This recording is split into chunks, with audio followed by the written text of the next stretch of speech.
Besok saya harus melanjutkan perjalanan ke tempat lain. Saya katakan umat Pusdiklat Sikadama Sriwijaya Palembang ini, kesan pertama begitu menggoda. Selanjutnya terserah Anda. Yang datang juga semakin meningkat. Saya yakin kalau saya seminggu di sini, mungkin saja bisa penuh, tapi bisa juga bosen tidak ada yang datang. Yang jelas tahun ini saya datang. Kalaupun datang lagi, tidak mungkin tahun ini, Bapak Ibu Saudara-saudari. Mengapa tidak datang tahun ini? Kenapa? Karena setelah dari sini, saya tanggal 7 sudah harus ke Pulau Makassar, ke Pulau Sulawesi, sampai tanggal 19. Tanggal 20 saya ke Surabaya sampai tanggal 23. Ya, saya harus berbagi dengan tempat saya tinggal. Kalau saya pergi-pergi terus juga dikomplain Bapak Ibu Saudara-saudari. Kok pergi-pergi terus toh Bante? Kok kami ditinggal? Tapi kalau ditunggu terus ya saya bosen lihat mereka juga. Jadi bagaimana supaya tidak bosan Bapak Ibu Saudara-saudari? Berbagilah. Bapak Ibu Saudara-saudari, dalam kehidupan ini tentu pernah mengalami masalah. Pada saat mengalami masalah rasanya tidak nyaman. Aduh, sudah berbuat baik kok masih dicaci maki. Sudah berjuang dengan sungguh-sungguh, masih ada yang kurang. Sudah berjuang mati-matian, tetapi belum mati sungguhan. Ternyata apa? Masih saja orang komentar. Kalau saya katakan, Bapak Ibu Saudara-saudari, orang komentari kita itu sesungguhnya dalam hati kecilnya itu adalah memberikan pujian. Celaan itu pujian yang terselubung. Nah, ini harus dimengerti. Demikian juga pujian itu di balik itu bisa cacian. Coba dengungnya dikurangi ya. Suara dengung saya ceramah ini loh. Mungkin perlu soundnya itu besok menghadap ke sana. Kalau ke sini semua mendengung ya. Jadi harus mengerti. Orang yang gampang memuji Bapak Ibu Saudara-saudari sesungguhnya juga gampang mengkritik. Orang yang gampang kritik sesungguhnya gampang memuji juga. Yang tidak gampang memuji, tidak gampang mengkritik, biasanya bagaimana? Saat-saat tertentu pada saat yang pas baru berbicara. Yang berbicara tidak tahu, yang tahu tidak bicara. Kalau kita dikritik, merasa tidak nyaman, dicaci maki tidak nyaman, disakiti, merasa ingin membalas, maka kita itu tidak ubahnya Bapak Ibu Saudara-saudari. Kalau berjalan, pagi-pagi misalnya berjalan, kalau di sini ular tidak ada. Kelabang tahu? Kelabang kakinya berapa? Nah, kalau kita tidak hati-hati musim penghujan, biasanya ada kelabang, saudara-saudari. Kalau tidak hati-hati bisa digigit kelabang. Kalau kita digigit kelabang, tapi mudah-mudahan tidak, kita tidak terima bales menggigit kelabang. Apa bedanya Bapak Ibu Saudara-saudari dengan kelabang? Kalau kita digigit orang, bales gigit, kita dicaci maki, dipukul oleh orang gila, karena kita tidak terima membalas, apa bedanya kita dengan, saya tidak ngomong begitu. Nah, pada kesempatan inilah Bapak Ibu Saudara-saudari, saya akan menyampaikan latihan kesabaran dari kitab Sutta Pitaka. Sutanya adalah Naga Sutta. Sudah pernah membaca? Sudah pernah dengar Naga Sutta? Loh, 2 kali tidak dengar Anda. 2 kali Anda tidak dengar. 2 kali saya bicara tidak dengar. Loh, ini kelihatannya, mohon maaf, tanpa mengurangi rasa hormat saya. Mungkin karena tegangnya mimpin puja bakti depan saya, sampai tidak kedengaran. Padahal suara saya jelas, intonasinya, pemenggalan katanya juga jelas. Apakah nyaris tak terdengar? Ya. Naga Sutta itu, Bapak Ibu Saudara-saudari, menggambarkan apa? Binatang yang kuat. Binatang yang kuat itu digambarkan sebagai naga. Naga itu tidak selalu ular yang besar. Gajah pun dianggap sebagai naga. Ada 4 jenis gajah, Bapak Ibu Saudara-saudari, dalam latihan itu. Di dalam Naga Sutta ada 4 jenis gajah dalam menghadapi kondisi. Gajah yang pertama adalah gajah yang mendengar, yang memperhatikan. Yang pertama apa? Gajah yang mendengar, yang memperhatikan, yang belajar. Yang kedua, gajah jenis yang kedua adalah gajah yang menahan gangguan. Yang ketiga, gajah yang menghancurkan. Yang keempat, gajah yang bepergian. 4 jelas ya? Dicatat tidak? Ini direkam? Setelah direkam, diedit tidak? Tidak. Jadi kalau yang kena sentilan, terimalah karmamu. Tapi saya tidak menyebut nama. Nama dan alamat ada pada saya. Ya. Yang keempat, gajah yang bepergian. Yang pertama, yang belajar, yang memperhatikan. Yang kedua, menahan. Yang ketiga, menghancurkan. Sesungguhnya kita pun hendaknya seperti gajah. Kalau dikatakan seperti gajah, berarti tidak boleh marah. Kalau seperti gajah, berarti bukan gajah. Kalau pas gajah, berarti sama persis dengan gajah. Tapi hati-hati ngomong tentang gajah. Kalau dikatakan, oh kamu kok ya langsing seperti gajah. Kamu kok gemuk seperti gajah, marah saudara. Awalnya makan enak dikatakan seperti gajah, bagaimana? Langsung berhenti. Oh badan sudah segede gajah, begitu kok. Masih makan aja, sana sini makan. Berhenti. Ada sifat-sifat baik dari gajah jenis yang pertama. Gajah yang belajar, yang mendengarkan itu seperti apa?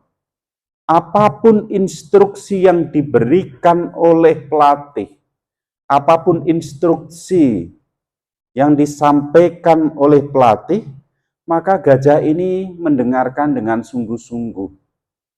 Pekerjaan apa yang harus dikerjakan, dia harus mengerjakan apa, dia perhatikan. Apakah itu sudah pernah didengar atau belum, pelatihan itu sudah pernah diterima atau belum, dia dengarkan dengan sungguh-sungguh. Ini kualitas gajah yang pertama.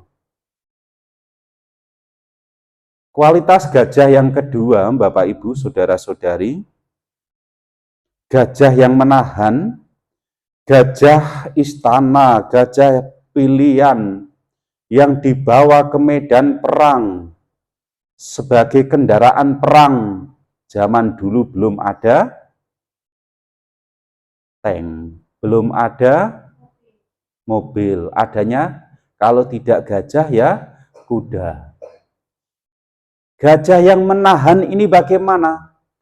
Apakah dia ditusuk? Apakah dia dipukul? Apakah dia dilukai? Apakah dia kepanasan?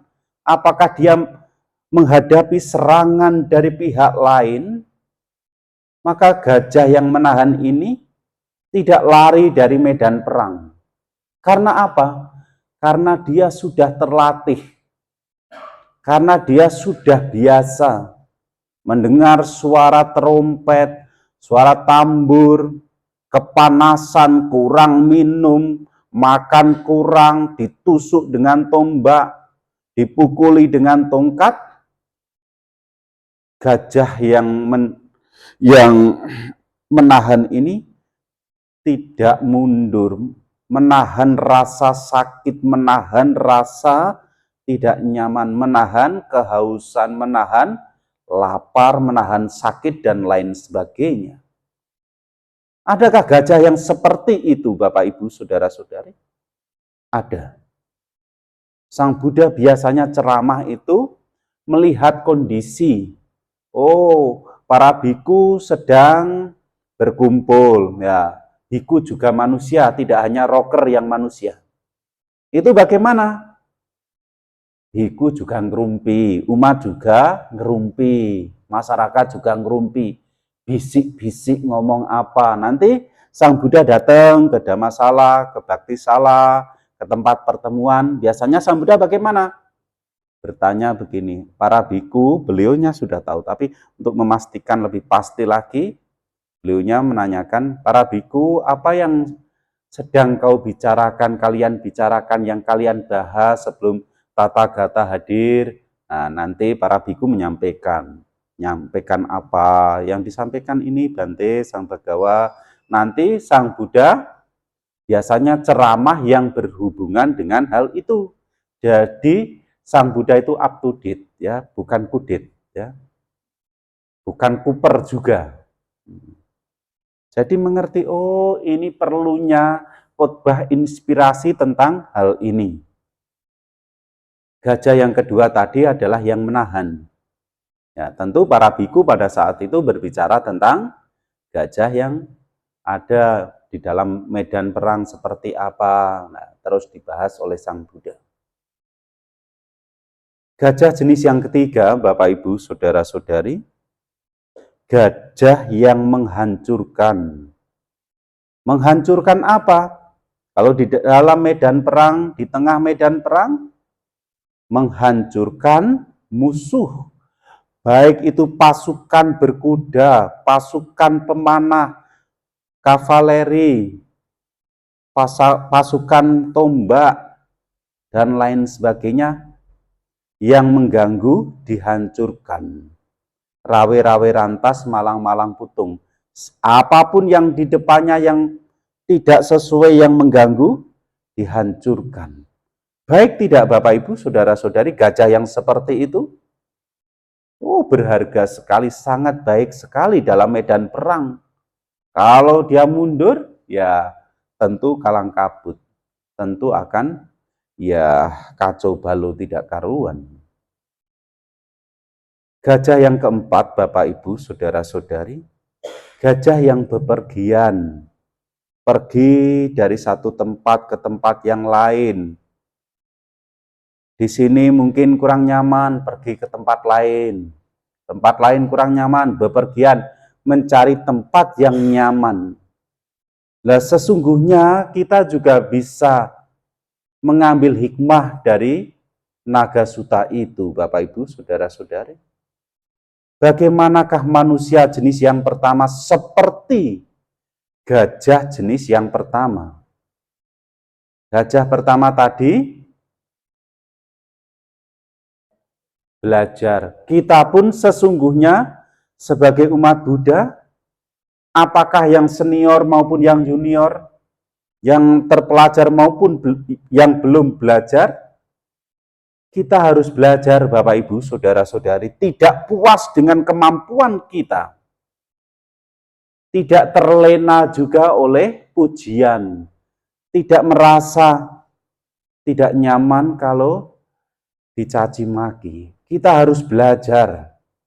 Belajar Dhamma sekarang lebih mudah. Kalau tidak ke wihara, bisa lihat YouTube. Kalau kemana-mana, tidak usah bawa kitab yang tebel-tebel.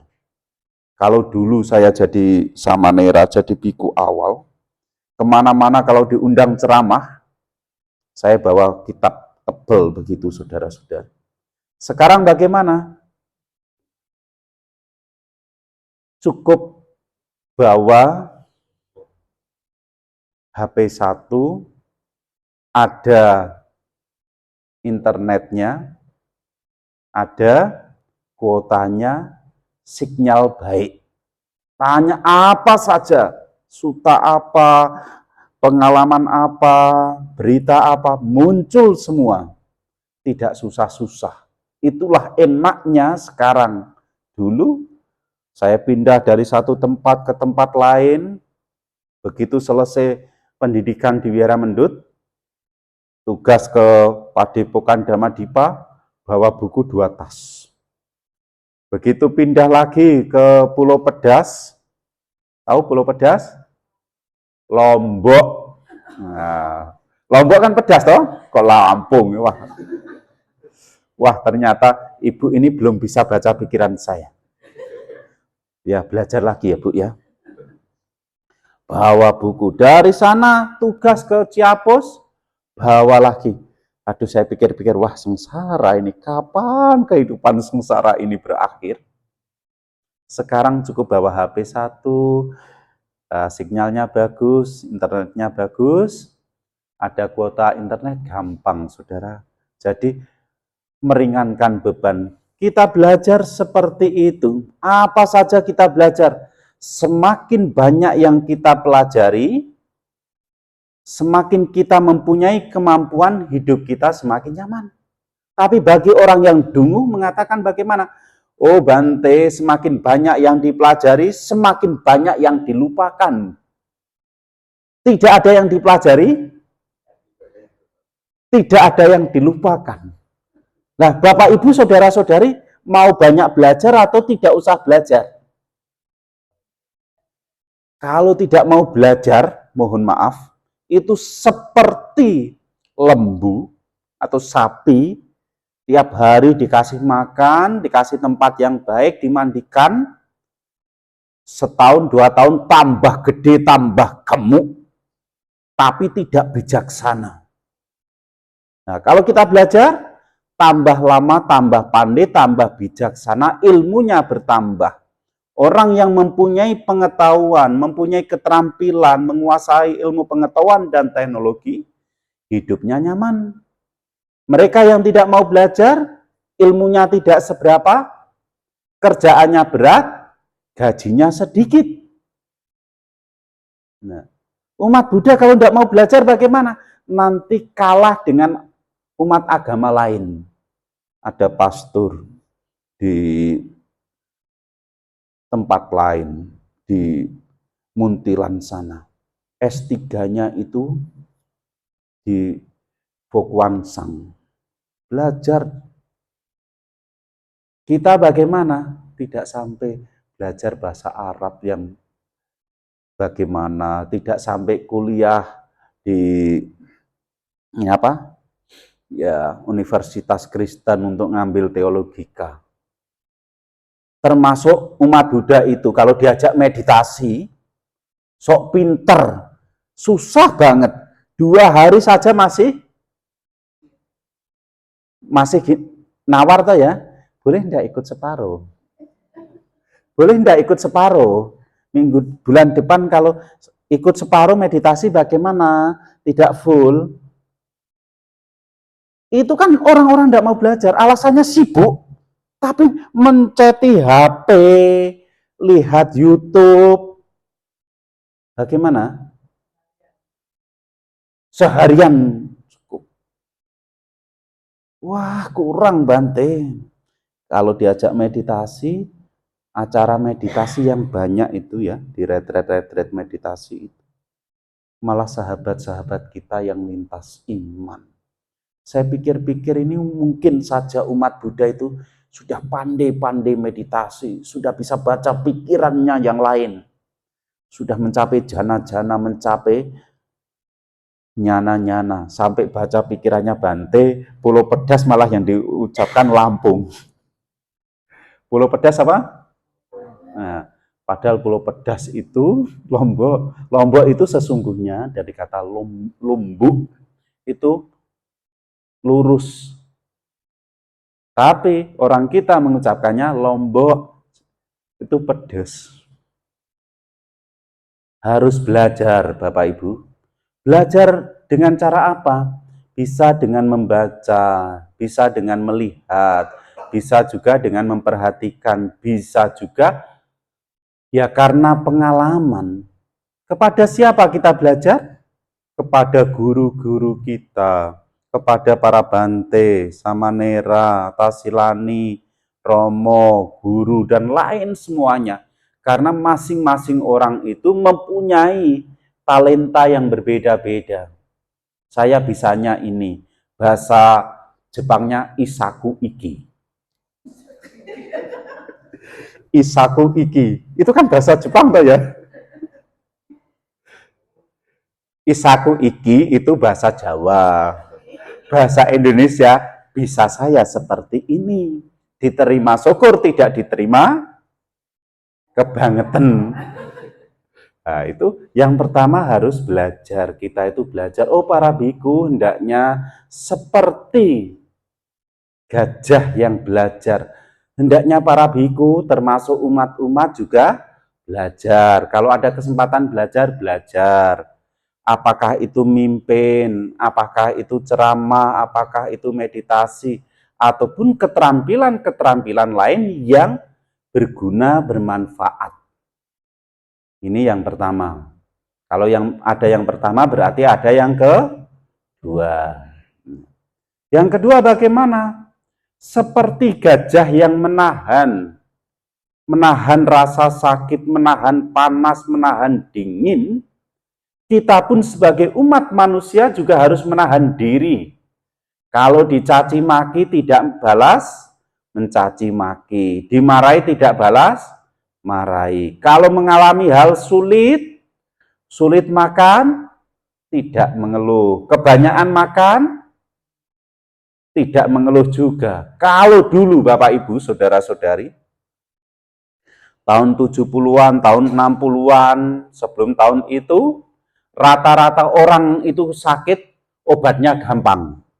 Kalau ke dokter, sakit, oh ini badannya gemetar, perutnya sakit. Dokter hanya sampaikan, nanti kamu pulang, makan yang banyak ya, sembuh. Karena apa? Dulu susah makan, makanan susah. Yang pernah hidup tahun 70-an, 60-an kan susah ya Pak ya. Siapa yang generasi tahun 50-an, lahir tahun 50-an? Ya. Susah makanan toh ya? Mengalami makanan susah. Ya. Siapa yang lahir tahun 70-an? Coba tunjuk jari. Ada tidak? Yang 60-an? Megan. 60-an Bante? Oh iya ya. Dulu kan susah makan. Sekarang orang sakit bukan karena kurang makan. Kebanyakan makan dan stres. Dan stres toh ya, banyak urusan jadi stres. Pernah sakit perut? Ya, sakit perut itu ciri orang stres juga. Stres badannya, jangan berpikir stres yang aneh-aneh. Nanti kalau saya bicara yang aneh-aneh, besok diginikan, enggak usah datang lagi nanti. Menahan diri dari kondisi-kondisi yang sulit, Bapak Ibu, Saudara-saudari. Kalau belum pernah memimpin puja bakti, begitu mimpin, grogi. Salah-salah. Bantinya sudah katakan, naga suta 2 kali, tidak dengar juga. Nah, itu kan karena grogi. Kalau orang Jawa katakan, kebanteran mikir. Tidak apa ya. Kalau saya ngomong begini sakit hati tidak? Karena kalau sakit hati saya harus hati-hati juga. Kalau umatnya sakit hati itu saya hati-hati. Kenapa? Jangan-jangan selesai ceramah nanti lonceng ini bisa terbang. Nah, menahan diri. Bukan hanya kondisi sulit, termasuk menahan diri kalau dipuji. Kalau dipuja-puja, kalau banyak penggemar, kenapa? Hati-hati Bapak Ibu, Saudara-saudari, yang membuat monyet jatuh itu bukan angin ribut, angin yang besar, tetapi angin spoi-spoi. Yang membuat kita jatuh itu pujian. Wah, ini bagus. Pemimpin puja baktinya ini sepasang kekasih sejak kuliah. Wah, ini contoh misalnya ya. Wah, kalau yang di belakang sana punya pacar, suatu saat mimpin juga bagus. Nah, kalau yang sana belum punya pacar bagaimana? Aduh, Bante ngecengi saya dulu, ngeledeki dulu. Kalau ngerti seperti itu saya tidak datang lah gitu. Bukan begitu toh ya? Nah.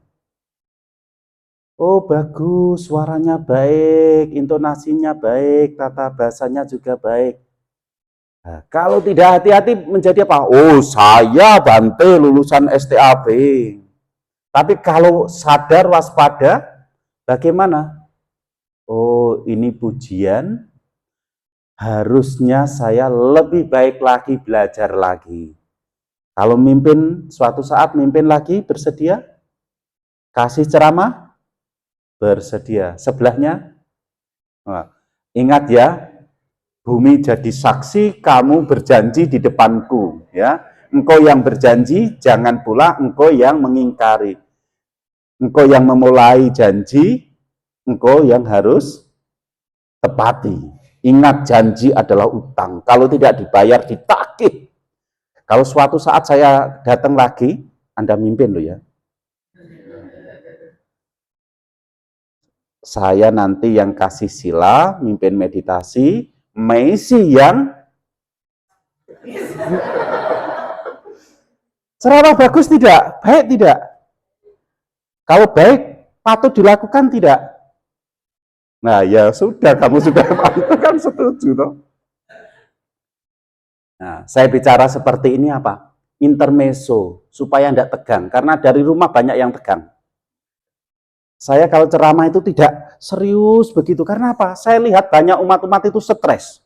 Ke wihara itu cari penghiburan juga sesungguhnya. Lah kalau dari rumah sudah stres, ketemu bantenya juga MTT. Tahu MTT? Metenteng. Tahu metenteng? Serius? Bagaimana? Aduh, besok tidak usah datang lagi deh. Tambah stres, tambah pusing.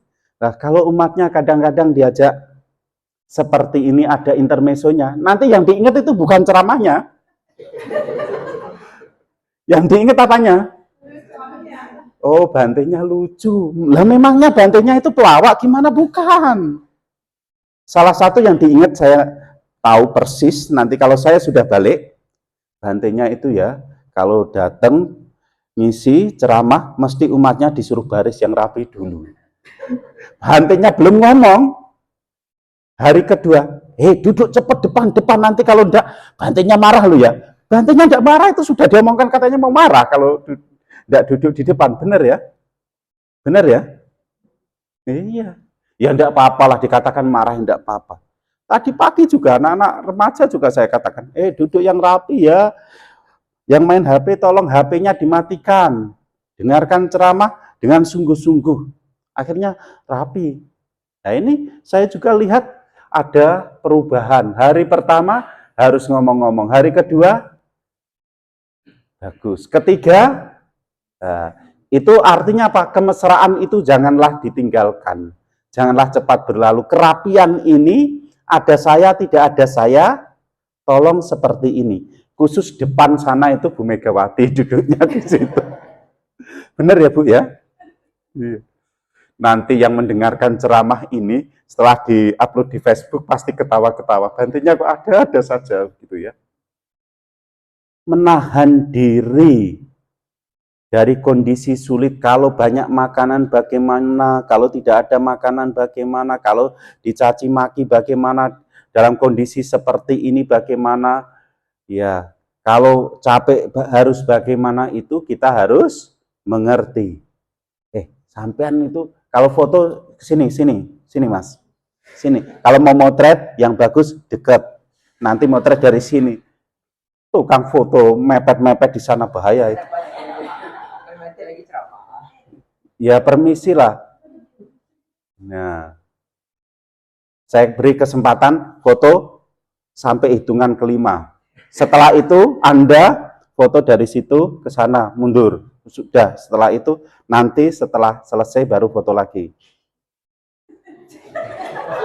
Iya. Ya enggak usah dihitungi, wong ceramah dihitungi, kamu ini kayak enggak jelas juga ya. Iya. Nah, ini seneng digaya ini, suka ngintip dia. Lah kalau foto motret enggak ngintip terus bagaimana ini? Aduh juga pikirannya aneh-aneh juga. Termasuk saya bicara seperti ini, Dodo ya, namanya Dodo kan? Iya, balik sana. Ya. Itu bagaimana? Harus menahan diri. Sudah bantu masih juga dikerjai juga. Ya. Termasuk kita sudah bekerja mati-matian, sudah berjuang, sudah ngajar, masih dikatakan kurang ini, kurang itu. Tidak apa-apa, asal tidak kurang ajar. Ya, ini harus tahu. Pasti pernah Bapak Ibu, saudara-saudari itu dikatakan seperti ini, seperti itu. Wah, kamu ini berbuat baik kan, cari muka, berjuang ini, seperti ini, seperti itu. Sebagai biku saya juga sering terima begitu. Oh, Bante tinggal di mana? Oh, di wihara sana. Oh, itu warisan ya Bante. Warisannya gurunya Bante ya. Iya. Enaknya jadi pewaris apa? Tinggal terima beres. Saya katakan gitu.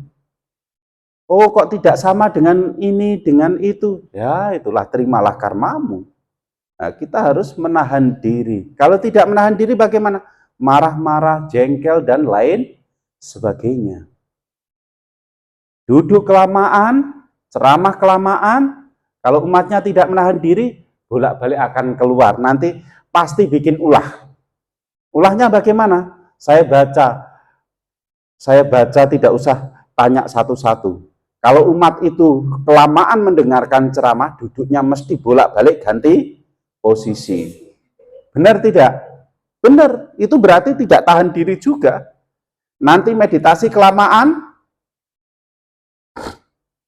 karena ada saja toh ya, nama dan alamat ada tempat lain ya. Itu bagaimana? Di Jepara sana ya, di tempatnya Buwin sana, tanah kelahirannya Buwin itu. Bagaimana? Ada dulu ya, tapi orangnya sekarang sudah gelarnya mendiang. Itu kalau meditasi agak lama begini.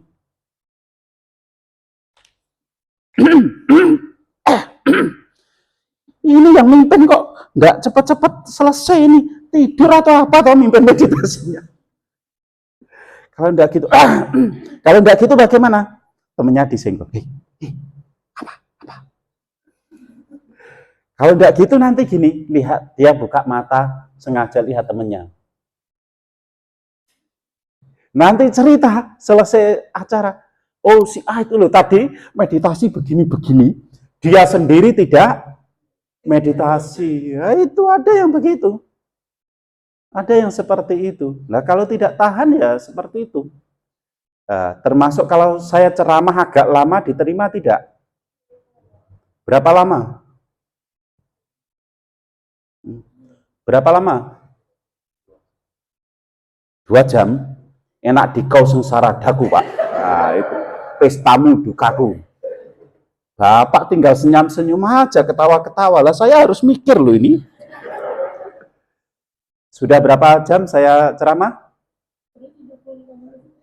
37 menit, saudara. Sayang ceramah kamu ini. 37 menit. Ya. Kita harus menahan diri dari kondisi yang baik maupun kondisi yang tidak baik. Kalau kondisi yang baik tidak perlu kita pikirkan. Yang perlu kita pikirkan, yang perlu kita antisipasi adalah kondisi-kondisi yang tidak menyenangkan. Misalnya usaha sedang tidak baik-baik saja. Misalnya hubungan keluarga tidak baik-baik saja. Misalnya teman kerabat tidak baik-baik saja. Misalnya yang dagang, ekonomi sedang melemah. Yang usaha seperti itu, yang tani misalnya saja gagal panen dan lain sebagainya. Itu pun harus dipersiapkan, harus mempersiapkan diri, kita punya pengendalian diri. Ada kisah tentang latihan kesabaran itu, Brahmana Kantiwadi. Beliau kemana-mana ceramah tentang kesabaran. Ada raja yang tidak baik, mencoba, oh kamu kalau ceramah kesabaran, cobalah. Jarinya Kantiwadi potong. Oh kesabaran itu tidak di jari Baginda, kakinya dipotong. Oh tidak di kaki. Oh kesabaran itu tidak di kaki, coba lagi yang lain dipotong, telinganya dipotong dan lain sebagainya. Sampai akhirnya tinggal ya badan-badan saja. Oh tidak di badan, di mana? Di hati. Tusuk mati, saudara. Itu latihan kesabaran, tidak membalas kebencian dengan kebencian, tetapi latihan sabar. Oh sabar itu susah kok Bante. Ya karena susah itulah kita harus berlatih. Kalau mudah dengan sulap abrakadabra bim salabim kun fayakun. Tahu kun fayakun? Bahasa Arabnya kun fayakun. Bahasa Indonesia terjadilah sesuai dengan kehendakmu. Bagaimana? Tidak usah belajar. Karena latihan kesabaran itu perlu berlatih. Ujiannya kapan saja, tidak selesai-selesai, kita harus mempersiapkan diri. Kita harus mempersiapkan diri. Mempersiapkan mental kita, mempersiapkan badan jasmani kita. Nah, ini termasuk di dalamnya latihan kesabaran. Kalau saya ceramah seperti ini tadi, pemimpin puja bakti saya sampaikan 2 kali Naga Sutta, kok belum pernah dengar, saya ulas lagi, saya sampaikan, ya Anda tidak usah sakit hati, apalagi nanti bikin status di WA, di Facebook, di TikTok, dan lain sebagainya, tidak usah. Lah memang itu seperti itu adanya kok ya. Termasuk saya mengingatkan umat-umat hati-hati menjaga jari. Kalau dulu mulutmu harimaumu, sekarang jarimu harimaumu. Kalau kita posting-posting apa, hati-hati.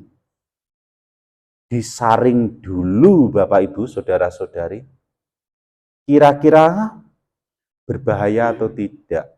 Menimbulkan kemarahan atau tidak?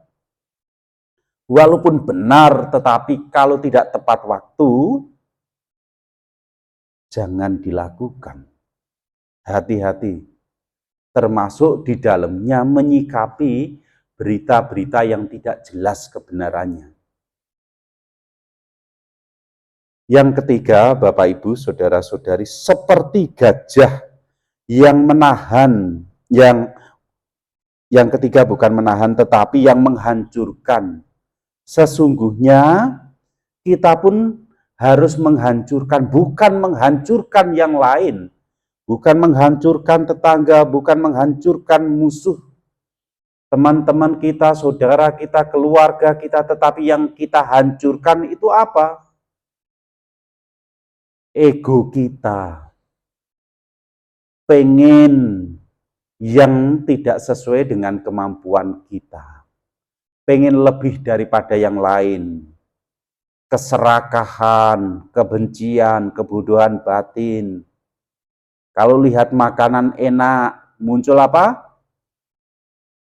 Muncul apa? Serakah. Ngambil satu, kurang. Oh itu enak, ini enak, campur. Rasanya tidak karuan. Nanti komentarnya, tidak enak. Saya melihat umat itu serakah atau tidak usah baca pikiran, tidak usah meditasi. Pada saat ada makanan prasmanan di acara pesta, di acara ulang tahun dan lain sebagainya yang gratis. Lihat saja, sifat orang-orang itu kelihatan jelas. Ada yang gunung di sini yang tinggi apa? Nah, Gunung Dempo ya. Piringnya itu penuh dengan makanan. Nasinya sedikit, lauknya banyak. Ada cumi, ambil cumi. Selain cumi apa? Daging ayam, bukan ayam ya. Terus apa? Empek-empek, daging sapi. Ada apa lagi lauknya? Tahu, oseng-oseng apa. Sampai saudara-saudari full. Karena itu tercampur, begitu dirasa, empek-empek rasa, tidak jelas, ngomongnya apa? Tidak enak ini, gimana pestanya di sana? Tidak enak makanannya, Bante. Aduh, saya sering perhatikan di wihara juga demikian, acara juga gitu. Umat ngambil banyak-banyak, tidak enak dibuang. Aduh, alangkah bijaknya kalau ngambil sedikit-sedikit dulu, kalau kurang nambah, daripada seperti itu belakang tidak kebagian.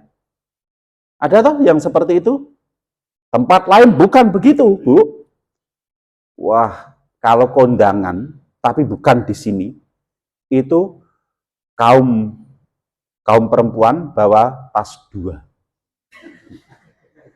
Benar, kejadian benar. Nama dan alamat ada pada saya. Tidak saya sampaikan, ini rahasia negara. Apa? Sebelum makan dia bungkusi. Ini suami suka, ini anak suka, ini tetangga suka. Bungkus. Maka di tempat itu kalau ada acara pesta, tuan rumah siap-siap tekor. Benar itu. Ada yang seperti itu. Malah ada lagi enggak. Dan tuan rumahnya sampai kelaparan loh ya. Nah, itu yang dihancurkan adalah keserakahannya. Ada yang, oh saya itu Bante, kalau lihat si A itu loh Bante, jangankan melihat orangnya, lihat sendalnya saja muntah-muntah Bante. Itu berarti kemarahan, kebenciannya membumbung tinggi. Berarti tebal sekali. Berarti tidak suka praktek cinta kasih. Kalau dia disakiti, dendamnya membara. Marah-marah terus, sampai tidur pun mimpinya juga mimpi marah-marah.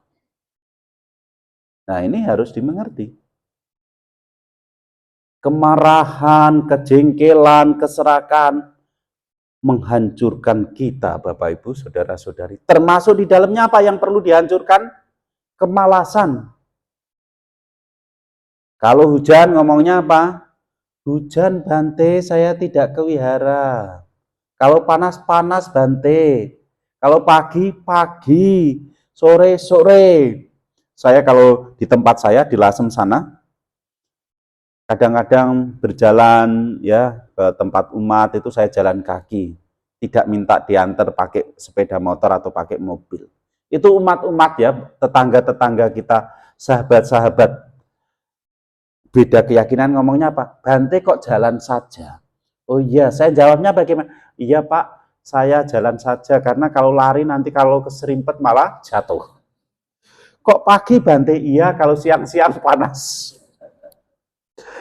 Sampai kemarin itu waktu pilkada, lawang saya itu ya jalan tidak sampai 1 kilo. Jam 10 kurang seperempat itu saya jalan dari wihara ke tempat TPS itu. Lah kok orang-orang tiap ketemu saya kok, Bante kok jalan saja? Iya saya olahraga. Ketemu anak-anak kecil juga, Bante kok jalan kaki, tidak naik mobil? Iya olahraga. Ketemu lagi orang begitu lagi. Saya kadang keki juga, saya telepon anak wihara, tolong ya saya dijemput daripada nanti sepanjang jalan diomongkan kok jalan saja. Kalau siang ya siang, malam-malam. Ya saya ditanya ya saya jawab kadang-kadang ya seperti itu. Kok pagi-pagi sudah berangkat Bante? Iya biar tidak kepanasan. Nah, kita itu harus menghancurkan kemalasan kita. Kalau pergi, kalau usaha, bagaimana? Usaha yang baik itu, kerja yang baik itu, jangan sampai orang tua kita memberi nasihat, jangan sampai kena sinar matahari tau ya. Kalau buka usaha, jangan sampai kena sinar matahari. Artinya apa? Kalau buka, yang lain belum buka, kita sudah buka. Yang lain sudah tutup, kita masih buka. Seperti rumah makan Padang 24 jam. Katanya 24 jam buka, tapi anehnya apa? Lah kok ya ada pintunya. Benar tau rumah makan Padang itu kan ada pintunya tuh ya. Katanya buka 24 jam. Tapi kok ya ada pintunya juga. Sama seperti bank. Kami percaya melayani dengan kesungguhan hati. Saya menjaga kepercayaan Anda, kami yakin bisa menjaga kepercayaan Anda. Tapi bolpen itu juga ada talinya, atau berarti secara tidak langsung orang-orang bank itu tidak percaya dengan kita. Benar tidak? Benar tidak? Termasuk saya juga harus menghancurkan keserakahan saya. Kadang-kadang juga umat-umat kalau datang itu gimana, mereka datang ke wihara ditegur bagaimana, tidak ditegur juga tidak ngerti. Katanya apa? Kadang saya juga mau marah tapi aduh rugi saya marah, tapi tidak ngomong juga susah juga, repot. Bante saya mau ke candi, Bante saya mau lihat ke atas, Bante. Mereka tidak nanem, ngambil mangga, ngambil jeruk. Yang lucu bukan jeruk yang diambil, tapi buah maja. Buah maja pahit itu, gede seperti jeruk. Itu mereka tanpa permisi, itu penuh dengan keserakahan, ngomongnya apa? Bante, saya tadi di atas lihat jeruk Bante, saya minta Bante. Lah minta itu kok ambil dulu. Minta kok ambil dulu. Nah ini jeruk Bante saya bawa ya Bante ya 2. Tidak boleh bagaimana, boleh bagaimana.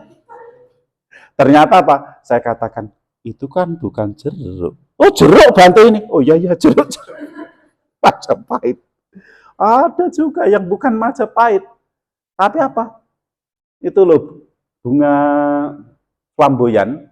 Itu ya umatnya yang ngeyel juga. Di atas itu ada bunga flamboyan. Kan buahnya kan seperti pete itu. Katanya Bante itu ada pete, Bante saya ambil ya. Itu bukan pete ya saudara. Pete kok Bante. Ya udahlah yang punya ngalah saja. Kalau saya katakan apa? Yang waras ngalah. Menahan kemarahan, menahan kejengkelan, tidak melawan, menghancurkan kemarahan, menghancurkan kemalasan, termasuk datang tepat waktu,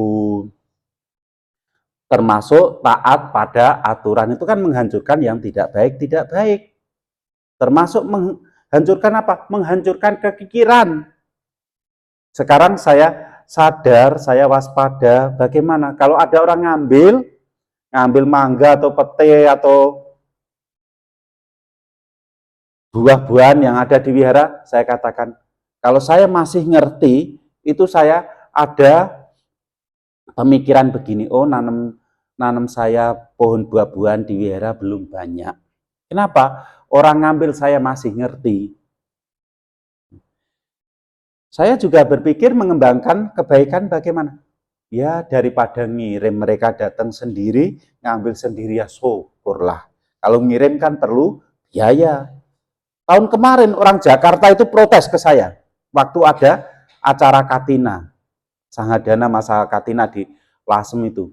Protesnya apa? Bante, itu pohon pete yang di sana, petenya diambil orang-orang Bante. Bante tegur gitu. Enggak. Itu mangga juga diambil Bante, ada yang manjat. Pohon mangga berbuah manusia Bante. Kalau mengikuti kata hati, keserakahan itu dipupuk toh ya. Saya begini, ya syukurlah mereka manjat.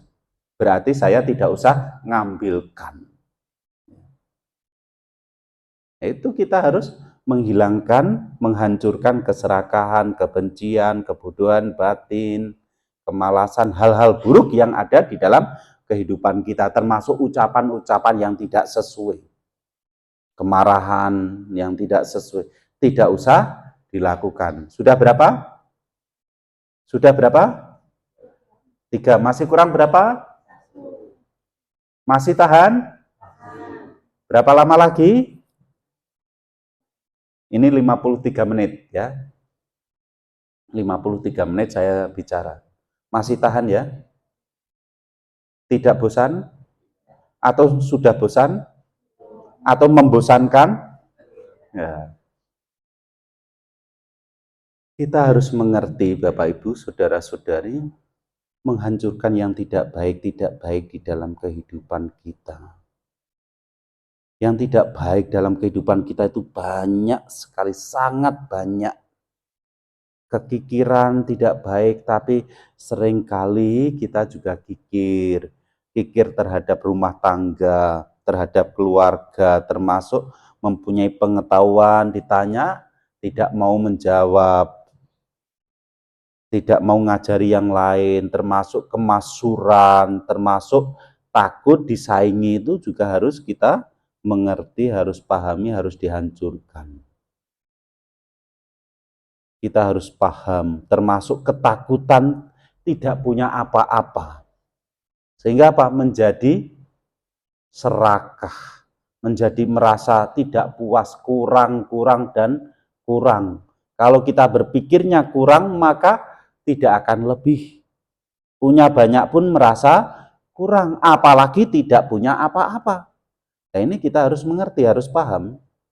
Oh saya ini termasuk di dalamnya, oh saya ini dari daerah, tidak bisa apa-apa, oh saya tidak punya. Ya paling tidak kita punya rasa malu berbuat jahat, takut akan akibat perbuatan jahat. Tidak usah minder, bisanya apa, mampunya apa, lakukan yang baik-baik, yang tidak baik, ya harus dikurang-kurangi. Bisa Bapak Ibu, saudara-saudari? Mampu?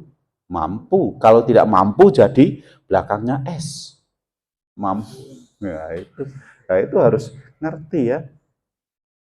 Jadi yang tidak baik dalam hidup kita itu banyak sekali, kita harus mengerti, termasuk tidak suka kebersihan. Itu kan juga harus dihancurkan. Tidak suka kerapian, itu juga harus dihancurkan juga. Datang ke wihara, ngatur sana ngatur sini, bahkan dirinya sendiri tidak menjadi yang lebih baik. Cobalah kalau kemana saja menjadi contoh yang baik, menghancurkan yang tidak baik. Di rumah mungkin jadi bos, jadi apa, tapi datang ke wihara sebagai umat Buddha. Kalau bisa dilakukan, bisa dikerjakan, kerjakan, beresi. Kalau tidak bisa, diem saja. Diem lebih baik daripada bicara yang tidak jelas. Tetapi bicara tentang dhamma itu sangat berharga sekali, ya. Termasuk males meditasi juga hendaknya dihilangkan. Nanti ya, kalau ada acara meditasi yang datang, saya harapkan ya lebih daripada inilah.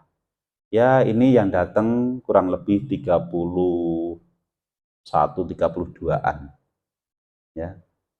Ya, paling tidak yang datang 50 begitu loh ya. PR-nya bagaimana? Saya kasih PR Bapak Ibu. Kalau suaminya biasanya jarang ke wihara, istrinya jarang diajak ke wihara, PR-nya keluarganya diajak ke wihara untuk meditasi. Saya perhatikan ada umat-umat di sini ini yang senangnya dana makan, tidak ikut puja bakti. Ada yang senangnya puja bakti, tidak senang meditasi. Coba yang baik-baik itu dimunculkan ya. Yang selanjutnya yang keempat, Bapak Ibu, saudara-saudari, adalah gajah yang bepergian. Hendaknya kita juga bepergian. Artinya apa? Menuntut ilmu itu kemana-mana, mencapai tujuan, tidak puas dengan apa yang dimiliki saat ini, pencapaian-pencapaian saat ini. Kalau saat ini mempunyai pengetahuan seperti ini, hendaknya ditingkatkan. Kalau meditasinya sudah baik, ditingkatkan lagi menjadi sempurna. Oh, saya sudah meditasi 1 jam kuat, Bante, tambahi lagi. Oh, saya baca parita tiap hari, Bante. Oh, bagus, tambahi lagi, baca sutta, baca gata, dan lain sebagainya. Oh, saya sudah berdana, Bante, tambah lagi. Supaya apa? Kehidupannya menjadi lebih baik. Bepergian itu kan seperti orang yang menjadi lebih baik lagi. Oh, kalau kemarin ya kurang baik, sekarang pergi menjadi lebih baik lagi. Kalau kemarin mungkin mencapai jana waktu meditasi, jana pertama, ini nanti meditasi mencapai jana kedua. Kalau kemarin mimpin puja bakti, besok ceramah, kan begitu tuh ya. Oh, kalau kemarin jadi anak wihara, bersih-bersih wihara seperti Mas siapa itu? Mas Marsudi. Ya, saya harapkan Mas Marsudi naik pangkat. Naik pangkat itu bukan jadi bos. Tapi apa? Sekarang rambutnya Mas Marsudi sudah seperti Bante. Nah, besok bagaimana saya harapkan ikut atas sila. Setelah itu apa? Naik pangkat lagi. Jadi samanera. Setelah jadi samanera, jadi biku. Begitu ya? Kalau Mas Marsudi jadi samanera, jadi biku, setuju enggak Bapak Ibu? Mendukung tidak? Mas Marsudi dengar?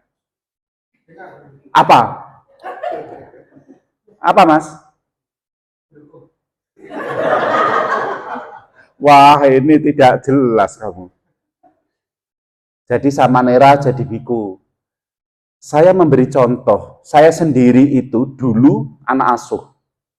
Anak asuhnya mendiang Bante Sudamo. Yang memperkenalkan saya dengan Bante Sudamo itu kakaknya Bu Win itu. Kamu mau ndak jadi anak asuh di Lasem? Oh iya mau, saya mau belajar. Begitu ikut Bante Sudamo bagaimana? Kamu belajar ya, baik Bante, sekolah ya, iya. Nanti setelah SMA nanti kuliah di Nalanda jadi guru, ya Bante. Lama-lama Bantenya tidak sampaikan itu gini, kamu ndak usah kuliah di Nalanda. Terus bagaimana Bante? Kamu ikut saya saja, belajar dengan saya saja. Padahal pada saat itu anak asuh tidak hanya saya, orang Lasem juga ada. Terus bagaimana? Yang lain-lain itu ditawari, kamu mau melamar jadi tentara, jadi apa, dipersilakan. Saya didiemi aja. Cuma kamu ikut saya saja ya, belajar dengan saya. Nanti ilmunya itu lebih berharga, lebih berguna. Ya baik Bante, baik guru. Nanti kamu jadi samanera, jadi biku ya. Ya Bante. Nanti kalau jadi samanera, jadi biku, cukup umur nanti balik lagi ke sini ya, neruskan saya.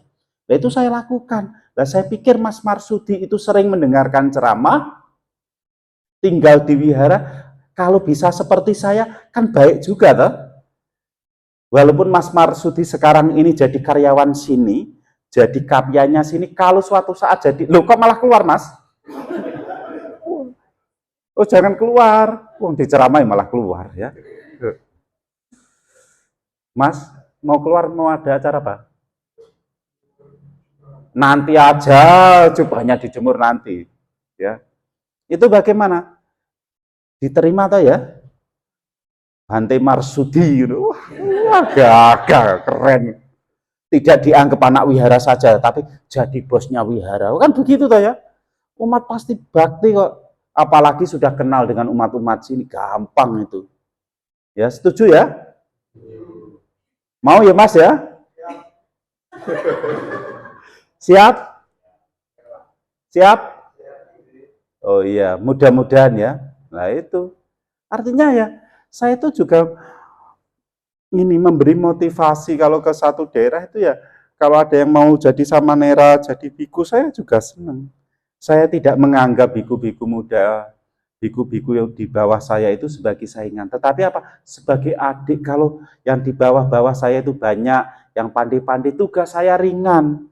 Kalau banyak biku, tugas saya kan ringan toh ya, tidak mondar-mandir ke sana kemari, cukup diam. Oh, kalau ceramah urusannya yang tua-tua, yang muda-muda, dana kepada yang tua.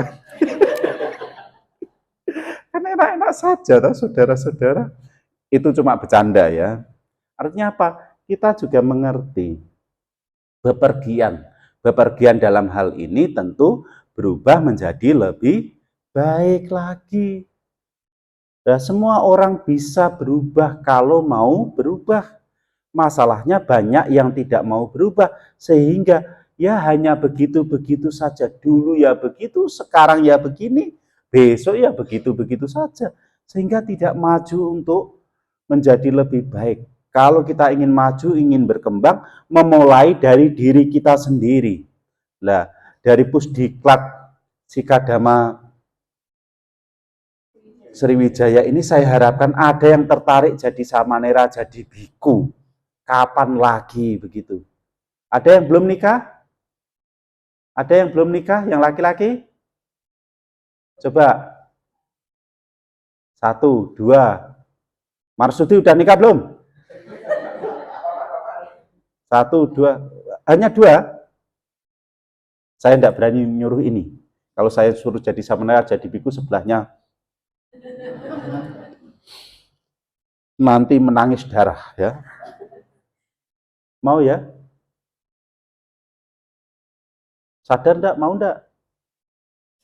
Nah, ditanya malah diem saja. Kalau disangga para biku, saudara-saudari, kalau ditanya, mau tidak jadi Padisanayaka, berkenan tidak untuk mengisi? Pak, kalau bantenya diem, terus 2 kali bersedia, diem. Ketiga kali diem juga, itu berarti setuju loh, saudara. Mau ya? Ya, sudah mantuk. Siapa namanya? Ya, Peter ya. Benar loh ya. Ini jam berapa? Jam 7 kurang seperempat. Hari Minggu tanggal 1 Desember. Diingat, dicatat. Tahun depan Peter jadi samanera, lanjut jadi biku. Setuju ya? Mamanya ada enggak? Di mana? Di mana?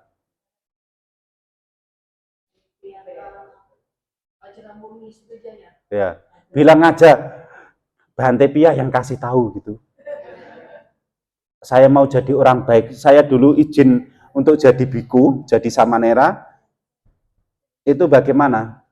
Saya sampaikan kepada orang tua saya begini, Pak, Bu, ya ada apa? Saya mau ngomong. Oh iya, ada apa? Saya mau jadi orang baik. Boleh, boleh. Jadi apa? Mau jadi samanera. Saya rencana jadi samanera, jadi biku. Baik tidak? Baik. Boleh ya? Boleh. Nah, terus kalau ibu, saya masih ingat sampai sekarang bagaimana? Dan nanti kalau jadi samanera, jadi biku, enggak punya anak. Lah yang istri aja enggak punya, gimana punya anak? Orang tua kan begitu loh. Terus yang kedua, pertanyaan yang kedua, dan nanti siapa yang rawat kalau enggak punya istri, enggak punya anak, enggak punya keluarga? Tenang aja, nanti ada yang rawat umat-umat. Lah makanya gimana? Saya katakan begini, kalau jadi samanera, jadi biku, makanya enak-enak.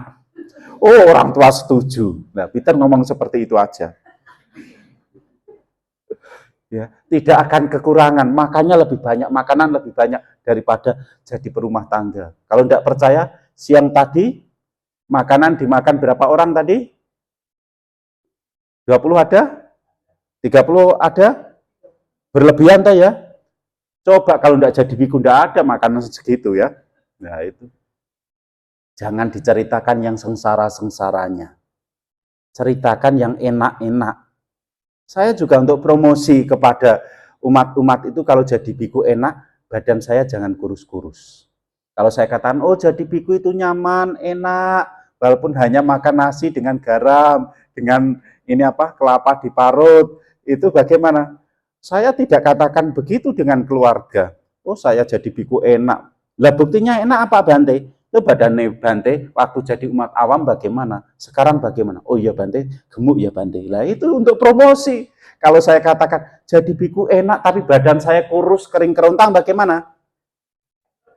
Tidak percaya. Sama sesungguhnya orang jual makanan, katanya makanannya enak, kalau pelayannya kurus-kurus berarti ya enak lah itu. Maka badan yang berisi itu juga untuk promosi juga. Nah itu loh ya. Jadi biku juga gitu, promosi. Oh jadi biku enak, buktinya apa? Ya badan saya seger gitu tuh ya. Pipinya tembem gitu biar seneng. Oh kemana-mana nyaman, ada yang nganter, kan gitu. Pokoknya tidak kekurangan kalau paramitanya cukup. Itu cara untuk promosi agama Buddha. Kalau kurus-kurus itu ada yang berpikir gini, kalau biku yang latihan sungguh-sungguh itu Bante, badannya kurus-kurus karena makannya sedikit. Ada yang berpikirnya begitu, kalau yang makannya banyak-banyak jadi biku gemuk-gemuk itu berarti tidak latihan sungguh-sungguh Bante. Aduh, ada umat yang punya pemikiran salah begitu ya saya katakan. Gemuk atau kurus itu ya masing-masing orang punya ya style masing-masing. Kalau saya katakan banyak-banyak itu, kalau jadi biku 1 sampai 5 tahun badannya masih biasa. 5 sampai 10 mulai berkembang. 10 sampai 20 tambah berkembang. Rata-rata begitu ya. Nah, ada juga yang dari dulu tetap kurus gitu ya ada, tapi rata-rata banyak yang seperti itu. Waktu saya belum jadi biku, badannya segede ini enggak? Pernah ketemu? Nah kalau sudah ngomong itu, ya Bu Win itu, Mbak Win itu tahu ya, Pak Yadi itu tahu, karena itu tetangga, benar-benar tetangga. Tapi tidak ketemu juga, jarang ketemu juga. Beliaunya di Jepara terus ke sini. Saya tinggal di Lasem itu 29 tahun yang lalu. Jadi ya harus latihan ya, harus latihan praktek yang baik-baik, yang tua membimbing yang muda belajar dengan yang tua-tua, yang senior-senior. Kalau dikatakan tua kok enggak enak yang senior-senior ya. Nah, itu yang belum pandai belajar kepada yang pandai. Ya, kita harus mempraktekkan. Di dalam Dhammapada, Sang Buddha menyampaikan apa? Kantik paramang tapo titika. Kesabaran adalah praktek bertapa yang paling tinggi. Jadi kalau kita dicaci maki, mendapatkan kesusahan, mendapatkan kondisi yang tidak sesuai, sabar, sabar.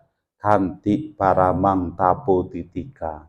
Nibanang paramang wadanti Buddha, ya kita mempunyai tujuan mencapai nibbana. Kalau umat Buddha hanya ingin masuk surga, hanya ingin kaya, hanya ingin terkenal, hanya ingin banyak temannya, belum apa-apa. Tujuan tertingginya adalah nibbana. Nibbanang paramang wadanti Buddha. Nibbana adalah yang tertinggi yang disampaikan oleh Guru Agung Buddha. Nah, yang selanjutnya bagaimana? Bukanlah seorang petapa, bukanlah seorang samana, mereka yang masih melukai, masih berbicara yang tidak baik, masih menggunakan kekerasan. Jadi latihan ada pengendalian diri. Paham ya Bapak Ibu, Saudara-saudari? Jelas?